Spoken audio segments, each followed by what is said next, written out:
patch notes for PTR Patch 9.05 have been released, and there are a lot of buffs and fixes and some odd additions all around. Because there is not all that much else, let's face it, happening in World of Warcraft, I thought today is going to be a tiny shift of format, and we're going to be talking about these here, going through all of these and turning this digital landscape from looking like that to perhaps looking a little bit more like that. If this is your cup of tea, you think it's going to be fun to speculate, talk around, stick around as I talk about these patch notes with you and express my opinions, stick around, like the video while you're at it, let's talk about it.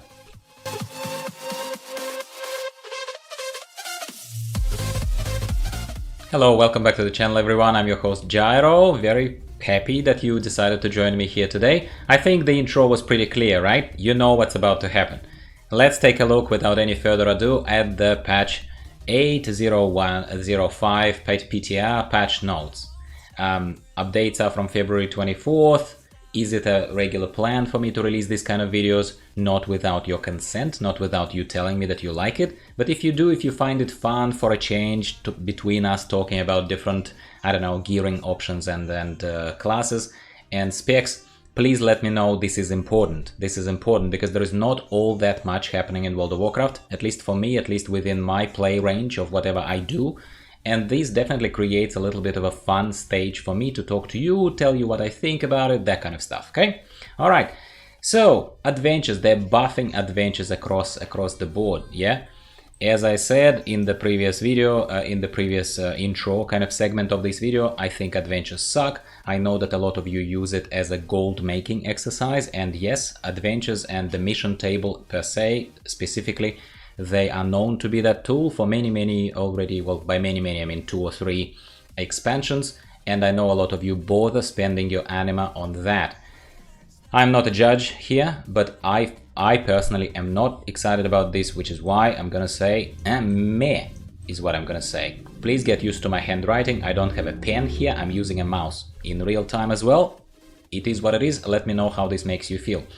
I do highlight a couple of things here because it looks like for those of you who do this, for those of you for whom it matters, some of the buffs are fairly massive. Take a look at these 40 and 50% increases. That's quite a bit. That's quite a bit, but I'm gonna let you be the judge whether that actually means much for your gameplay, for your enjoyment of the game. Is it even something worthy of talking about?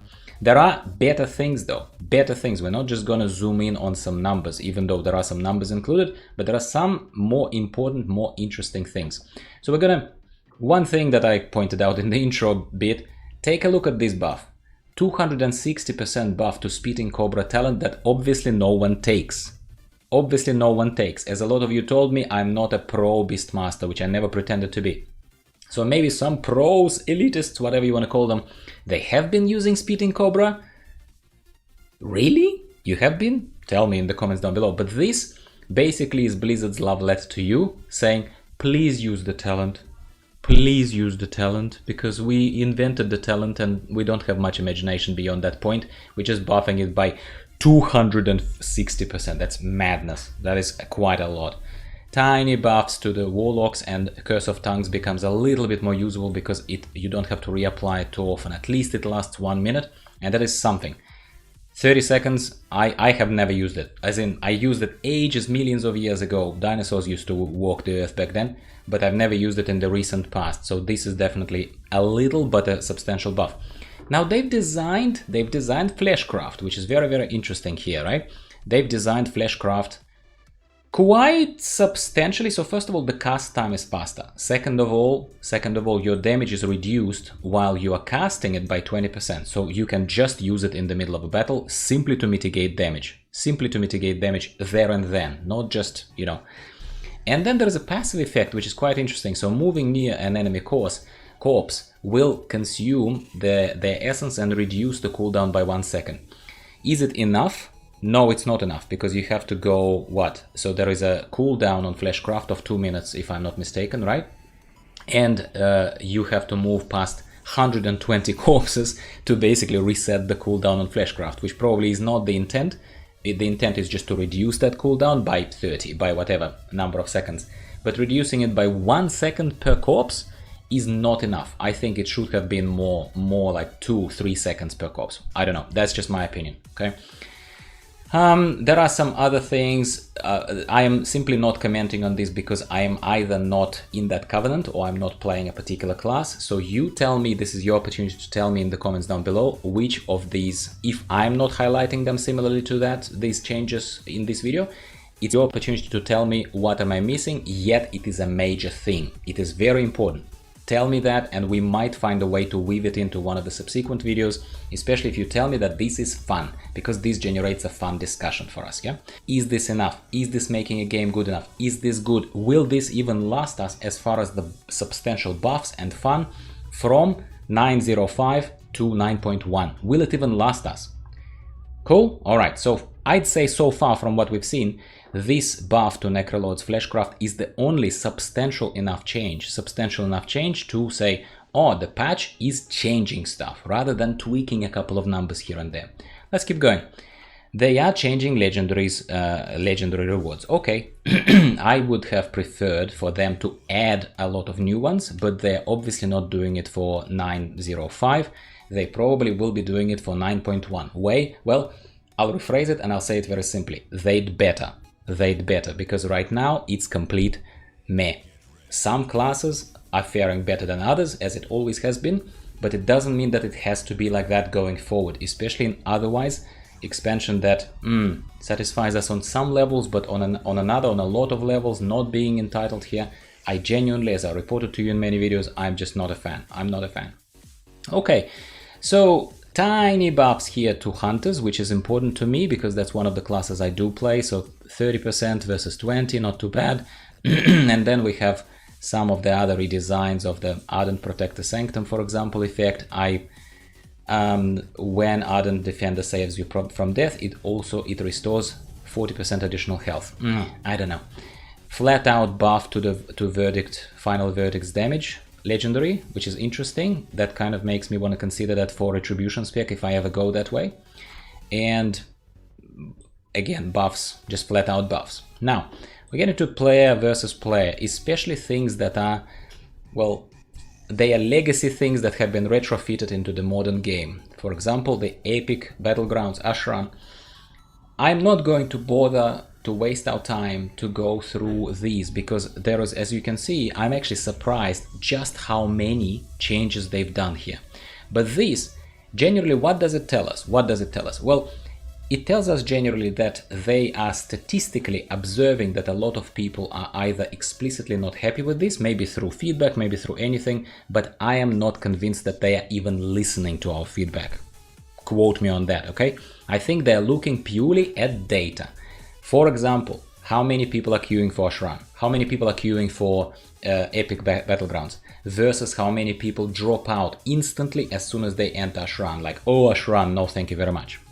Those kind of things. That's called data-driven decision making, because with all these childlike kind of overarching myths that are surrounding all these games and stuff, they are digital products that people choose to pay for. Please understand it. We have to be adults about it. We cannot just be kiddies about this kind of stuff. At least not all the time. At least not on my channel. Okay? I'm always going to approach it in a slightly smarter way. So buffs, basically a lot of buffs, but basically all of this is meh. For me personally, and all of this is obviously for me, I'm not pretending to be the voice of community, but I am a fairly all-rounded, I suppose, representation of a lazy, chilled, kind of veteran, but at the same time casual crowd that doesn't like pushing myself, and I am the lifeblood of this game. It's not the 1 to 5% of the top people who are going to persevere through Ashran or push highest content. It's us that they need to please, to keep the subscriptions up, to keep all the revenues up and other kind of stuff. To me, I looked through this and I can tell you hand on heart, this doesn't resonate, and I even like Ashran. Well, I used to like Ashran, and yeah, that's all I can say. They are increasing glaive throwers' health, which is funny, so they don't want the lovely, usually horde killing the glaives too fast. Because Alliance, let's face it, Alliance are usually the ones who are controlling glaive throwers straight away, because they are the ones, 90% of the time, the ones that are taking the dock.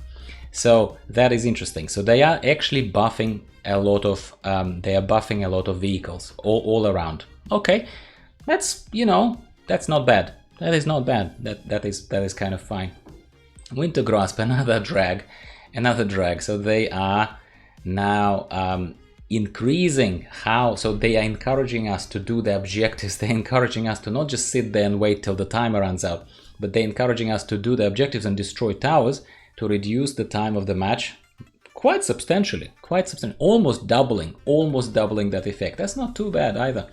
Yeah, and interesting here. So here they are actually reducing the potential for these steam engines and other stuff that is running in Winter Grasp to the potency of those, so the power of those and stuff. Very interesting.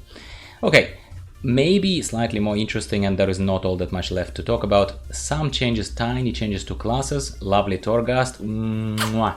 Love Torghast, except no, I don't. Okay, so a little changes here to mages, a little changes here to death knights. I do not actually think at all that these are substantial in any shape or form, and some changes to paladin. Meh. Okay.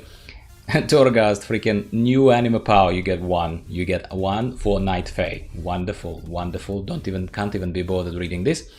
And we have some decrease of obviously overpowered power, because fun detected, fun removed. Let's not forget, guys, that's the kind of world we're living in right now. Fun detected, fun removed. The bonus damage is decreased from 200% to 100%. Wow.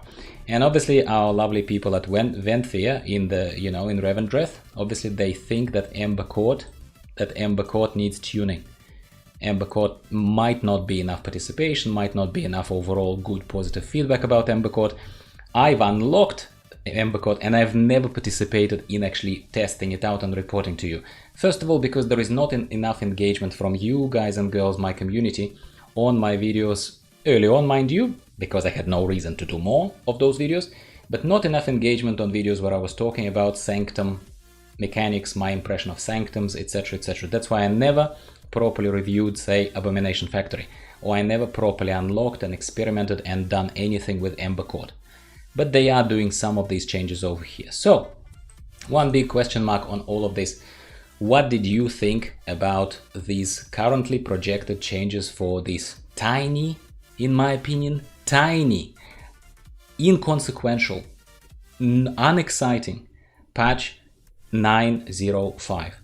If we trust people in the know, such as Preach Gaming, such as some other channels, if we trust these people because they are connected, they are wonderfully better connected than you and I, right? These people are saying that patch 9.1, the one that was announced during BlizzConline, is nowhere near close to being even on PTR. They are just pushing out the 9.05. So it is a while. Looks like it is a long while until we get our hands on 9.1. Some people are saying, Preach I think said, actually I think it was him, is saying that it could be as late as August.